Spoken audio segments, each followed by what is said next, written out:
우리 하나님 말씀 보도록 하시겠습니다. 디모데후서 4장 7절 말씀입니다. 우리 다 같이 한 목소리로 함께 읽도록 하시겠습니다. 하나님이 우리에게 주신 것은 두려워하는 마음이 아니요 오직 능력과 사랑과 근신하는 마음이니. 다시 한번 읽도록 하십시다. 하나님이 우리에게 주신 것은 두려워하는 마음이 아니요 오직 능력과 안경 바꿨습니다. 그럼 또 저는 여러분들을 잘 볼 수가 없습니다. 여러 해 전 미국에서 이런 일들이 있었다고 합니다. 미국 플로리다 주에서 아주 희귀한 일이 있었는데, 나이 많은 할머니 한 분이, 나이가 80세 된 이 할머니 한 분이 세상을 떠났는데, 이 사망 원인이 영양실조, 극심한 그런 영양실조로 인해서 이렇게 소천을 하였습니다. 나이가 많다고 하지만은 이 할머니가 그 당시 돌아갔을 때 몸무게가 25kg밖에 나가지 않았다고 하니 그 얼마나 야유였었겠습니까? 뼈만 앙상한 모습을 가지고 있는 그런 상태였습니다. 할머니께서 사시던 방은 그냥 돼지우리처럼 더럽고 지저분했고, 값진 물건은 하나도 없었고, 입고 있는 모든 옷들도 누더기 옷이었다고 합니다. 이 할머니는 음식을 사서 먹는 법이 없고, 또 다른 사람들이 먹다가 내버린 음식들을 주워다가 먹고, 그렇게 해서 구걸을 하면서 그렇게 살아갔습니다. 그래서 이 할머니가 죽었을 때에 모든 사람들이 이 할머니는 돈이 없어서 굶어 죽었다 그렇게 생각을 했는데, 실제로는 그렇지가 않았습니다. 할머니께서 죽고 나서 할머니가 자던 그 방 안에 침대를 정리하다 보니까 침대 밑에서 열쇠 2개가 나왔는데, 이 열쇠는 은행 열쇠였습니다. 은행에 있던 금고를 여는 열쇠였는데, 이 금고 안에 현찰이 가득 차여 있고 정권도 있고 기원석도 있었습니다. 다 합쳐 보니까 100만 달러가 넘는 이 거금들이, 보물들이 이 은행 금고 안에 있었습니다. 이 할머니는 이 많은 돈을 쌓아놓고 서지도 못하고 그저 거지처럼 살아가다가 굶어서 죽고 말았습니다. 이 할머니가 거지입니까? 아니면 백만장자 부자입니까? 거지처럼 살았으니까 거지라고 생각을 할 수밖에 없고, 또 그런데 한 가지 우리가 분명히 알 수 있는 것은 그 많은 돈을 쌓아놓고 서지 않았으니까 아무런 의미가 없는 그런 생활입니다. 우리 믿음도 마찬가지입니다. 이 할머니처럼 돈 많이 가지고 있는데 돈을 쓰지 않으니까 아무짝에 쓸모없습니다. 죽을 때도 비참하게 죽습니다. 우리에게도 이 믿음이, 이 보물처럼 더 귀한 믿음이 있는데, 이 믿음을 사용하지 않는다면 이 할머니와 다를 바 없다는 것입니다. 하나님께 주신 이 귀하고 놀라운 이 보배로운 믿음, 금보다도 더 귀한 믿음, 내가 이 믿음을 쓰지 않는다면 그것은 그야말로 죽은 믿음입니다. 아무짝에 소용이 없는 믿음입니다. 예수님께서 제자들과 배를 타고 이 갈릴리 호수를 건너가고 있었습니다. 예수님이 너무나 고단하셔서 배를 타고 가시다가 잠시 이 배 안에서 눈을 붙이고 주무시게 되었습니다. 그런데 갑자기 이 갈릴리 호수에 큰 바람이, 광풍이 불게 되었습니다. 갈릴리 바다라 그러기도 합니다. 아마 그 사람들은 바다라 그럽니다. 원래는 호수인데, 그렇죠? 디베랴 호수, 긴네렛 호수, 게네사렛 호수, 여러 가지 이름이 있는데, 북쪽의 헬문산에서 내려오는 물들이 모여서 만든 호수인데, 아마 너무나 큰 호수이기 때문에 이 사람들은 바다라고, 또 이렇게 쉽게 갑자기 바람이 불어는 북쪽 산에서 이렇게 찬 바람이 불어올 때에는 그것 때문에 영향을 받아서 이 호수에 큰 파도가, 풍랑이 일기 시작하는 그런 일들이 종종 있다고 합니다. 배를 타고 함께 가시다가 산더미 같은 파도가 밀려왔습니다. 배도 흔들리고 제자들이 돛을 올리면서 이 바람을 이기기를 많은 노력을 냈습니다. 이 모든 제자들은 갈릴리 바다에서 잔뼈가 굵은 사람들입니다. 여기서 고기를 잡던 사람들입니다. 충분히 이 갈릴리 바다에 이 바람도 너무나 잘 압니다. 그래서 자기들 힘으로 이 바람을 이겨보려고 무척이나 애를 쓰고 노력을 했지만은 소용이 없어요. 바람 때문에 이제 이 배가 물에 잠기게 될 그런 위경에 놓여 있습니다. 그래서 제자들이 이제 급하니까 주무시는 예수님을 깨웠습니다. 우리 마가복음 4장 38절 말씀입니다. 한 목소리로 다 같이 읽도록 하시겠습니다.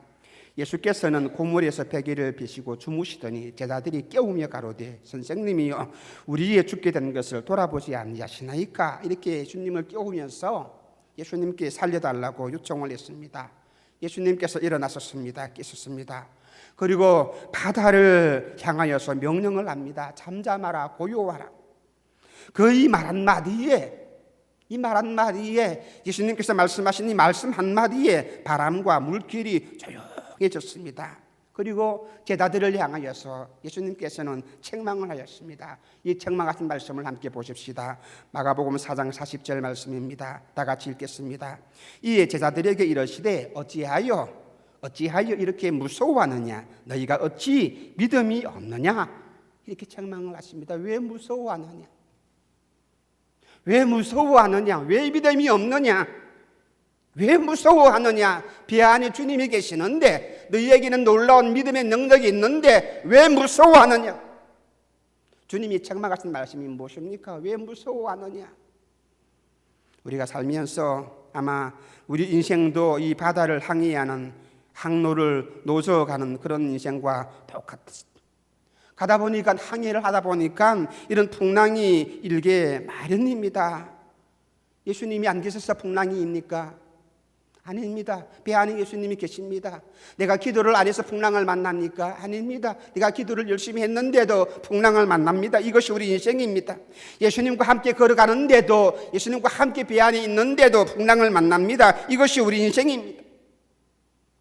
내가 열심히 기도 생활하고 신앙 생활하고 하나님께 헌신하며 주님과 함께 길을 가는데도 우리에게는 내 힘으로 해결할 수 없는 이런 시련과 이 환난이 분명히 우리에게 닥친다는 것입니다.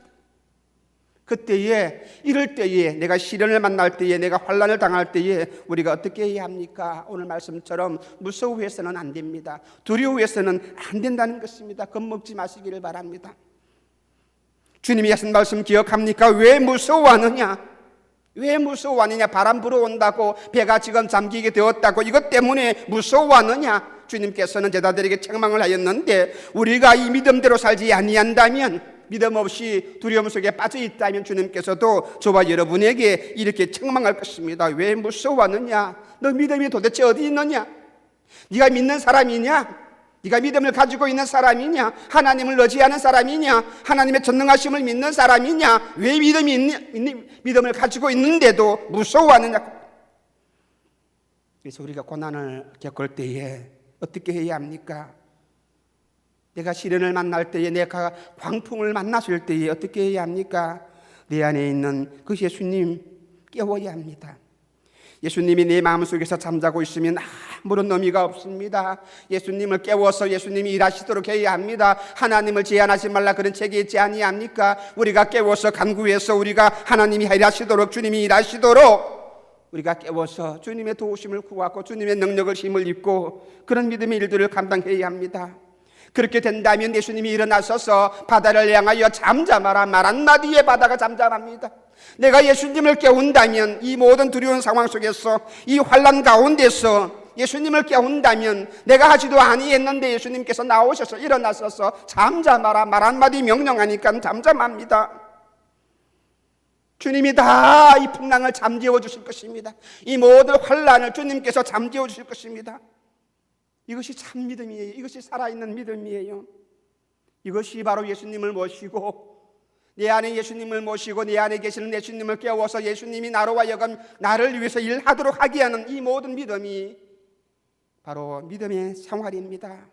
오늘 본문 말씀 보시기를 바랍니다. 우리에게 일깨워 주시는 말씀이 그것 바로 이 말씀입니다. 하나님이 우리에게 주시는 것은 두려워하는 마음이 아니라고 말씀했습니다. 하나님이 나에게 주시는 마음은 두려워하는 마음, 근심하고 염려하고 무서워하는 마음이 아니라고 분명히 말씀합니다.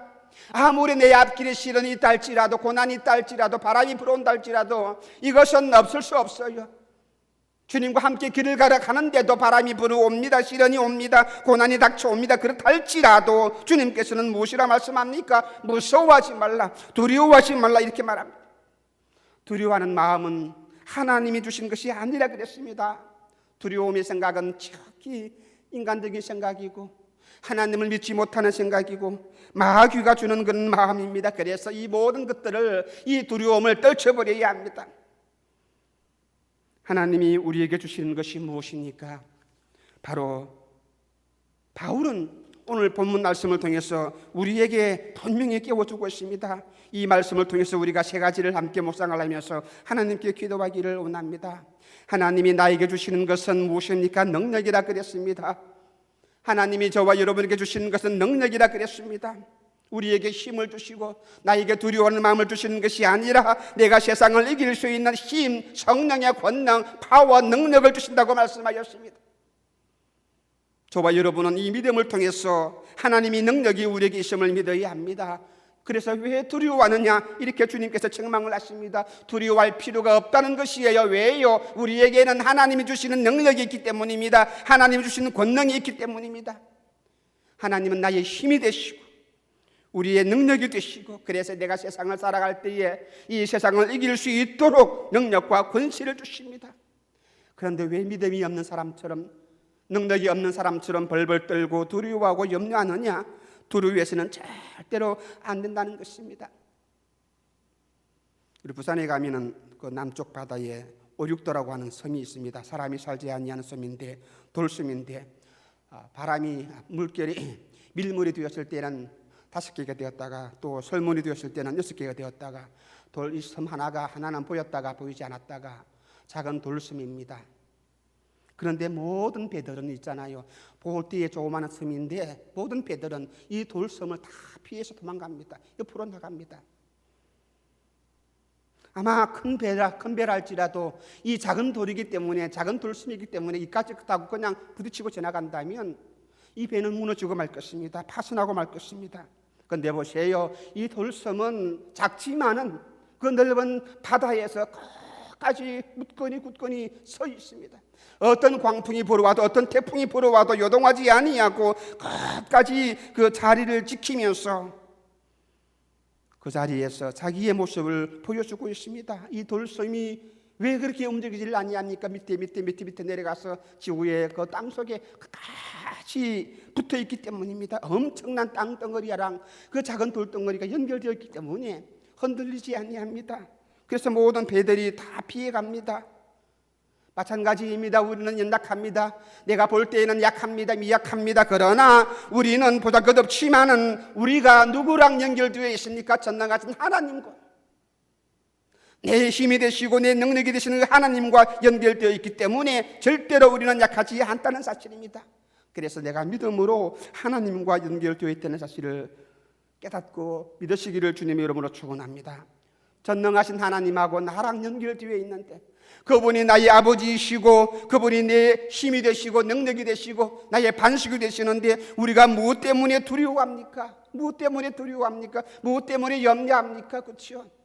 믿지 못하기 때문에, 하나님이 내 아버지가 되시는 것을 믿지 못하기 때문에, 내게 능력이 있다는 것을 알지 못하기 때문에, 내게 큰 믿음이 있다는 것을 깨닫지 못하기 때문에, 그래서 우리가 염려합니다.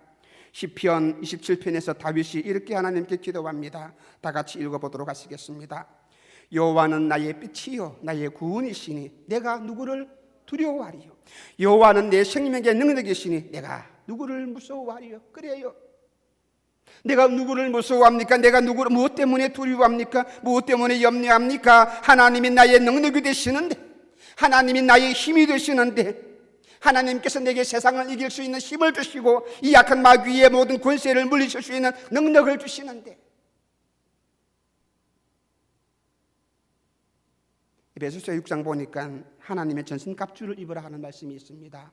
악한 마귀의 모든 소전과 그 화제를 물리치고 막을 수 있는 그 길은 하나님의 전신갑주를 입으라 그랬습니다. 하나님께서는 저와 여러분에게 이 전신갑주를 주셨습니다. 근데 있잖아요, 내가 그것을 입지 않으면 아무런 소용없어요.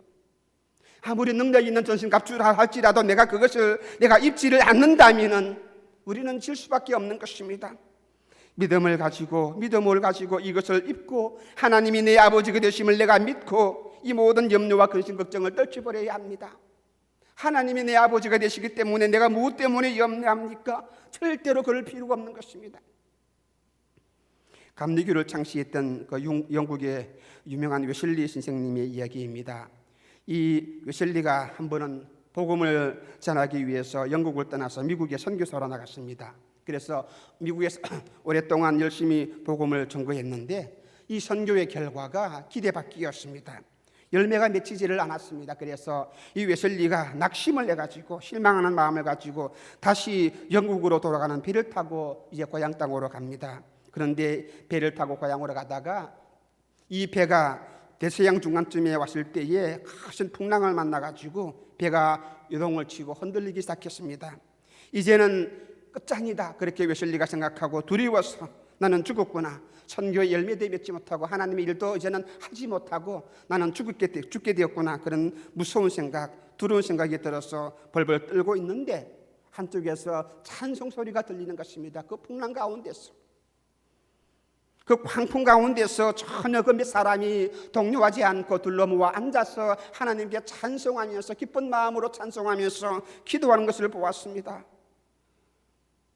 풍랑이 다 끝난 이후에 웨슬리가 이 사람들에게 찾아가서 물었습니다. 당신들은 어떻게 해서 이 거센 풍랑에서 그렇게 태연히 찬송을 하면서 있을 수 있겠습니까? 그렇게 물었을 때에 이 사람들이 말합니다. 전능하신 하나님이 나와 함께 계시는데, 우리와 함께 계시는데, 이 배에 우리와 함께 계시는데 우리가 무엇 때문에 두려워할 수 있겠습니까? 그렇게 말하면서 웨슬리에게 이렇게 말했습니다. 당신도 하나님을 안 믿는가 본데, 모르니까 그렇죠. 웨슬리는 미국에서 선교 생활하다가 왔는데 당신은 하나님을 안 믿는가 봅니다. 형제여, 이제부터라도 하나님을 믿으시기를 바랍니다. 그러면 하나님께서는 당신에게 이 세상을 이길 수 있는 놀라운 능력을 주실 것입니다. 웨슬리가 충격을 받았습니다. 내가 지금까지 하나님을 믿는다고 했는데 순엉터리로 믿었구나. 진심으로 믿지를 못했구나. 웨슬리가 충격을 받아서 뉘우치고 회개하고, 내가 하나님을 믿는다고 했지만 비상적으로 믿었구나. 내가 나와 함께 하시는 하나님, 내가 체험하고 내가 경험하고 하나님의 임재를 느끼는 그 믿음을 내가 진심으로 가져야 한다. 회개하면서 하나님께 눈물로 통곡하고 자복했습니다. 이때부터 이 웨슬리는 회개를 하고 난 이후에 다시 영국 땅에서 복음을 전거합니다. 그때부터 자기 자신을 의지하지 아니합니다. 전능하신 하나님만을 의지합니다. 자기 심령 가운데 주님을 모시는 그 삶이 되었습니다. 그래서 어디든지 나가서 복음을 전거할 때마다 하나님의 능력을 의지하고 외치고 복음을 전거하고 설교를 할 때에 영국이 뒤집어지는 것입니다. 그전까지는 자기 노력이고 자기 열심이었고 자기 열심 가지고 자기 믿음 가지고 미국 땅까지 가서 복음을 전개했는데 열매는 없는 거예요. 그런데 또 이제는 깨닫고 회개하고 난 뒤에 내 능력이 되시는 하나님을 의지하고 나의 힘이 되시는 하나님을 의지하고 나가실 때에 달라졌습니다. 지금도 전능하신 하나님께서는 저와 여러분과 함께 하심을 믿으시기를 주님의 이름으로 축원합니다. 내가 무엇을 하든지 내가 어디를 가든지 지금 내 생활이 어떤 형편에 놓여 있든지 하나님은 내 힘이 되시고 내 능력이 되시고 나의 반석이 되시고 세상을 이길 수 있는 능력을 이미 우리에게 주었다는 사실입니다. 믿음을 주시고 하나님의 권능을 주시고 하나님의 능력을 주시고, 그래서 우리는 이 능력을 사용해야 합니다. 이 믿음을 사용해야 합니다. 서지 않으면 이 처음의 할머니처럼 어리석은 삶을 살아갈 수밖에 없다는 사실입니다. 믿음을 쓰시고 능력을 쓰시고, 그래서 두려워하지 아니하고 담대함으로 나가야 합니다. 하나님께서 우리에게 주시는 것이 또한 무엇입니까? 사랑이라 그랬습니다. 사랑하는 마음이라 그랬습니다. 하나님 저와 여러분들을 지극히 사랑하십니다. 우리를 향하신 이 사랑이 얼마나 놀라운 사랑입니까? 청량할 수 없는 사랑이라 그랬습니다. 우리 인간의 말로 형용할 수 없는 그런 사랑입니다. 영원한 사랑입니다. 또한 변함없는 그런 사랑이라 그랬습니다. 하나님과 우리를 연결하고 있는 이 사랑의 줄이 세상의 모든 것들도 끊을 수 없다고 말씀하였습니다. 그래서 바울이 로마서 8장 31절에서 이렇게 말씀하였습니다. 함께 우리 다 같이 읽어보도록 하시겠습니다. 그런즉 이 일에 대하여 우리가 무슨 말하리요? 만일 하나님이 우리를 위하시면 누가 우리를 대적하리요? 하나님께서 저와 여러분을 사랑하시기 때문에 어느 누구도 나를 대적할 사람이 없습니다. 그렇죠? 대적할 사람이 없습니다. 우리가 어릴 때에 밖에서 뛰어놀다가 사올 때에 친구들과 싸울 때에 옆에 엄마만 있으면 이기지 못하는 형 앞에서도 어깨 펴고 당당하게 싸웁니다. 왜요? 이 뼈어머니가 계시기 때문에. 또한 이 뼈어머니가 계시면 그 형들도 나를 함부로 괴롭히지 못합니다. 나를 때리지 못합니다. 오히려 내가 다가가서 그 아이의 무릎을 차고 그 아이를 대적합니다. 그 아이가 나를 대적하지 못합니다. 왜요? 하나님이 계시기 때문입니다. 하나님이 나를 위하시면, 만일 하나님이 우리를 위하시면 누가 우리를 대적하리요? 그런즉 이 일에 대하여 우리가 무슨 말합니까? 무슨 말하리요? 할 말 없는 거예요. 하나님이 내 편이신데, 하나님이 나를 사랑하시는데, 얼마나 놀랍게 사랑하시는데, 말로 표현할 수 없는 그 사랑입니다.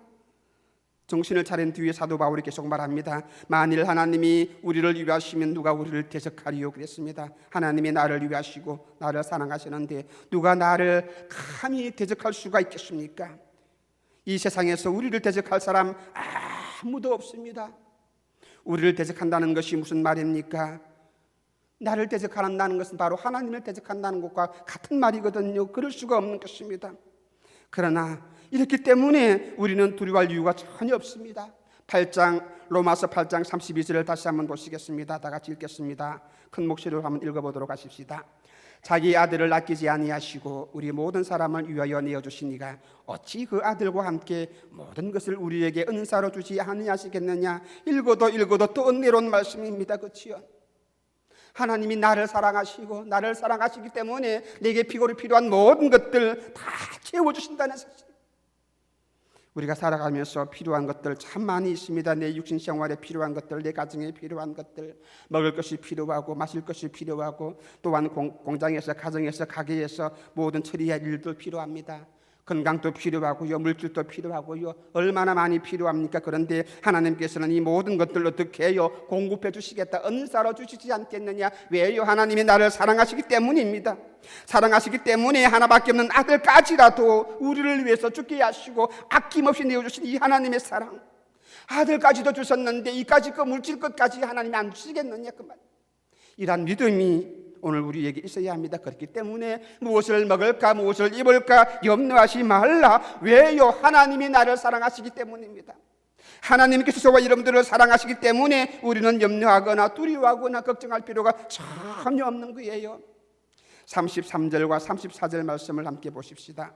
누가 능히 하나님의 택하신 자들을 송사하리요? 의롭다 하신 이는 하나님이시니. 34절, 누가 정죄하리요? 죽으실 뿐 아니라 다시 살아나신 이는 그리스도 예수시니 그는 하나님 우편에 앉아 계신 자요 우리를 위하여 간구하시는 자시니라. 아무도 우리를 대적 못합니다. 오히려 주님이, 하나님이 우리를 위해서 기도하십니다. 내가 지은 죄가 많아가지고 내가 아버지 앞에 모든 것들을 내어놓을 수 있는 그런 사람이 아니기 때문에, 나만이 알고 있는 죄들이 많이 있기 때문에 이 죄 때문에 두려워하거나 염려할 필요가 없는 것입니다. 왜요? 하나님께서는 독생자를 우리에게 보내주시어서 십자가의 보혈로 내 모든 죄악들을 깨끗하게 씻어주시고 흰보다 더 희게 깨끗하게 씻어주셨습니다. 동이서에서 먼 것처럼 우리의 모든 죄가들을 다 옮겨주시고 해결해 주시고 깨끗하게 씻어주시고 깊은 바다 속에 우리의 모든 죄악들을 다 파묻어서 다시는 떠오르지 아니하도록 하나님께서는 우리의 모든 죄악들을 다 용서해 주었는데, 하나님이 내 모든 죄를 용서해 주셨는데 누가 나를 죄인으로 송사할 수 있겠느냐? 마귀가 나를 죄악으로 송사할 수 있겠느냐? 그렇지 않다는 것입니다. 우리는 자꾸 마귀의 속삭임에 넘어갑니다. 네 같은 죄인이, 네 같은 모습이 예배드리기 전에 오늘 아침에도 네가 그렇게 죄를 짓고 어제도 그렇게 죄를 지었는데 어떻게 주님을 찬양할 수 있느냐? 그 입술로 어떻게, 그 마음으로 어떻게 하나님을 섬길 수가 있느냐? 그렇게 마음속은 참소합니다. 마귀가 이렇게 우리를 고소할 때 우리는 이 고소에 넘어갑니다. 그래, 맞아, 나 같은 죄인이, 나는 그저 그냥 마땅히 죽어도 지옥 갈 수밖에 없는 죄인인데 내가 어떻게 하나님 아버지 앞에 나갈 수 있을까? 내가 어떻게 교회 나갈 수 있을까? 어떻게 하나님의 일을 할 수 있을까? 그렇게 주저앉습니다. 그렇게 염려합니다. 아닙니다. 주님께서는 말씀합니다. 그 사랑으로 말미암아 우리의 모든 죄악들을 다 용서해 주시는 것입니다. 죄의 문제 때문에 두려워할 필요가 없는 것입니다. 염려할 필요가 없는 것입니다. 35절부터 36절 말씀까지입니다. 다 같이 큰 목소리로 읽도록 하시겠습니다. 누가 우리를 그리스도의 사랑에서 끊으리요? 환난이나 곤고나 핍박이나 기근이나 족신이나 위험이냐 칼이랴. 기록된 바 우리가 종일 주를 위하여 죽임을 당케 되며 도살할 양같이 여김을 받았나이다 함과 같으니라. 그렇게 말씀하고 있습니다. 지금 우리가 살고 있는 시대에는 이 시대에는 불확실한 그런 시대입니다. 앞일을 알지 못하는 시대입니다. 살아가는 동안 이런저런 여러 가지 어려운 일들이 우리 앞에 많이 다가옵니다. 하나하나 처리하고 나면 또 태산 같은 그런 어려움들이 우리 앞에 가로막아 있는 것입니다. 그렇지만은 내가 주님과 함께 걸어갈 때에 이 주님과 함께 길을 걸어가는 이 모든 길에 이 내 앞길을 어느 누구도 막을 수 없다는 사실입니다. 주님께서 나를 이끌어 주시고 주님께서 내 모든 길들을 이끌어 주시고 인도해 주시는데 어떤 시련이 있다 할지라도 어떤 고난이 있다 할지라도 이 고난 때문에 이 시련 때문에 주님을 향하는 그 사랑 끊을 수가 없는 것입니다. 감히 누가 나를 주님을 사랑하는 이 사랑의 줄을 끊을 수 있느냐 그 말입니다. 아무도 없는 것입니다. 바울은 38절부터 39절까지 10가지의 예를 들어가지고 내 사랑에서 끊을 수 없으리라 그렇게 말합니다. 끊을 수 없대요. 끊을 수 없대요. 내가 확신하노니 사망이 끊을 수 있느냐? 그럴 수가 없는 것입니다. 생명도 끊을 수가 없는 것입니다. 천사들도 끊을 수가 없는 것입니다. 세상의 모든 권력자들도 끊을 수가 없는 거예요. 현재 일도 끊을 수가 없고 장래 일도 끊을 수가 없고 능력도 높음도 끊을 수가 없는 것입니다. 어떠한 기쁨이라 할지라도 주님을 사랑하는 이 관계를 끊을 수가 없는 것입니다. 다른 아무 피조물이라도 우리를 우리 주 그리스도 예수 안에 있는 하나님의 사랑에서 아무도 끊을 수가 없는 것입니다. 이토록 하나님께서는 저와 여러분들을 사랑하십니다. 그리고 우리에게 믿음을 주시고 우리에게 권능을 주시고 우리에게 힘을 주십니다. 이 모든 사랑 얼마나 귀한 사랑입니까? 이 사랑이 있는데 이 권세가 있는데 이 능력이 있는데 마귀도 막지 못하고 방해하지 못하고 세상의 권력자도 방해하지 못하고 천사들도 방해하지 못하는 이런 능력과 권능이 우리에게 있는데 왜 두려워하느냐?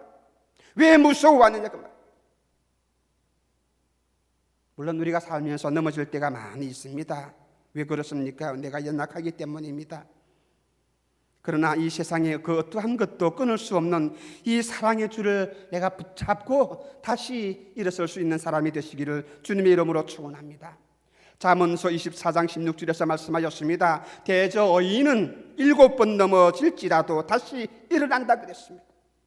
7번이 아니라 70번, 700번 넘어진다 할지라도 믿는 사람이라고 한다면 다시 일어납니다. 왜요? 주님을 알기 때문에, 주님의 능력을 의지하기 때문입니다. 다시 일어났어. 하나님께서 내게 주신 이 모든 일들을 감당합니다. 사랑은 많은 마음 주시고 능력을 주시고 철저하는 마음을 주시고, 그래서 우리가 이 땅에 살아갈 때에, 믿음 생활할 때에 절제하는 그런 마음과 그런 생활이 우리에게 있어야 합니다. 분별력을 가지고 정신을 차리고 말 한마디 하더라도, 행동을 하나 하더라도 신중하게 말 한마디 하더라도 신중하게 해야 합니다. 농담 속에서 우리가 나도 모르게 막 농담을 하다가도 나도 모르게 내 안에 있는 숨겨져 있는 말들이 뛰쳐나올 수 있기 때문에 신중하게 말하고 신중하게 행동해야 합니다. 절제해야 합니다. 믿음의 사람들은 하나님이 나를 사랑해 주셨습니다. 하나님이 나를 사랑하시니까, 하나님이 내 아버지가 되시니까 내 마음대로 행동해서 되겠습니까? 그렇죠? 옛날에 자유당 시대 때에 그 이승만 대통령 그 양아들 이기붕이 나는 대통령 아들이니까 지 마음대로 행동하다가 자기 인생, 자기 가정 다 망하고 말았습니다. 내가 하나님의 아들이고 내게 하나님의 능력이 있기 때문에, 하나님의 군세가 있기 때문에 내 마음대로 방탕하면서 살아갑니까? 죄짓고 살아갑니까? 아닙니다. 건실한 마음이라 그랬습니다. 하나님의 아들이기 때문에, 하나님의 자녀이기 때문에, 하나님의 일꾼이기 때문에, 믿음의 사람이기 때문에 건신하고 절제하고 하나님 말씀대로 순종하면서 하나님의 뜻 가운데서 살아가야 한다, 그 말씀입니다. 더 절제하고 더 건신하고 마음껏 죄짓고 회개하는 것이 아니라 하나님의 아들 딸들이기 때문에, 하나님의 은혜를 받았기 때문에 절제하면서 살아가야 합니다. 우리 생활 속에서 절제하는 부분들 많이 있습니다. 그렇죠? 먹고 입고 하는 모든 생활들, 그렇죠? 서로 나누어 주고 한 가지 모든 물건들을 아끼고 또한 우리나라 국산품들을 사용하고 이 모든 것들 아끼는 그런 절제하는 생활, 모든 물품들, 또 내가 돈 쓸 때에도, 전기를 쓸 때에도, 교회 안에서 모든 행사를 할 때에도 항상 모든 것에서 우리가 건건전력하며 아끼면서 신중하게 생각하고 절제해야 합니다. 내가 믿음의 사람으로 하나님의 아들 처음 전구했을 때에 우리나라 유성교회에서, 우리나라 교회 유선도회에서 많은 그런 절제하는 운동을 많이 했습니다. 술 안 먹기 운동, 금주 운동, 금년 운동. 이 모든 운동들이 어디서 나왔습니까? 교회 안에서 나왔습니다. 교회에서 시작되었습니다. 하나님의 아들이기 때문에, 은혜를 받은 사람이기 때문에 더욱더 근검전략하고 근신하는 마음으로, 깨끗한 마음으로, 나를 돌아보는 마음으로 내 마음을 절제하고 내 모든 욕심을 죽이고 내가 허리띠를 졸라매고 하나님의 은혜가 여호와께서 오늘날 너희들에게 행하시는 구원의 일들을 보라 그랬습니다. 모세가 이렇게 외칠 때에 하나님의 능력을 알았고 하나님의 능력을 믿었습니다. 믿음을 가질 때에 담대함이 오는 것입니다. 담대하게 외치는 것입니다. 똑같이 오늘도 우리가 어려운 시련을 맞이하면서 살아갑니다. 이스라엘 백성들이 보여준 이 태도, 또한 모세가 보여준 태도,